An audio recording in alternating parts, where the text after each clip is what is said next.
my first book going down is it's about a girl who becomes a prostitute to put herself through NYU, and it's the only book about prostitution with absolutely no sex at all. Like there's very little sex. Like she's doing math equations in her head. So this one I think is incredibly graphic. I mean, she's I don't want to give the book away, but I think there's a lot of sex in this book. But she seems to be more interested in the wife and the candles, the details of that, and the kids of this man that she's having an affair with. It's like the candle, you go into more detail explaining the candles. Well, she does. I thought it was very accurate the way Yeah, it's. because she's embarrassed too. She's Yeah. telling the story, so she's not going to go into much more than she does because she's telling the story as if to a friend. I mean, I just am always going for the emotional truth, and I just played every scene the way I felt it would be from the inside of her head. Yeah, and that's what makes it very poignant. And that's why when she talks about being the molester, it's just like, no, honey, I understand that feeling of you want to be the driver and you a girl feels their power but it's like you're so not capable of it. I think that's true. And I think she feels like she had a love affair. What's interesting is about the time period where there's no cell phones, no email, No which seat belts, no seatbelts, right? which adds to the dislocation, and so many problems could be solved with a phone, with even being able to call. It had to take place in that time period because this story would never have happened today. Right. But talk to that.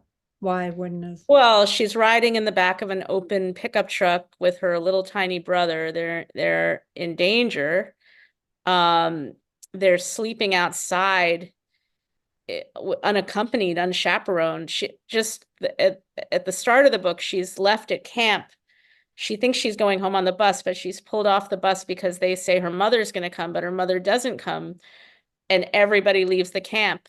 And people say to me, that would never happen. The camp director would stay, and it would happen. You know, it's very possible that someone could just be left behind back then. And of course, the whole having sex with a married man thing at the age of 14 would, it'd be different today. It was a very different time, and my character Swanna is very alone. I mean, she doesn't even think her father knows what state she's in, Yeah. where in America she is.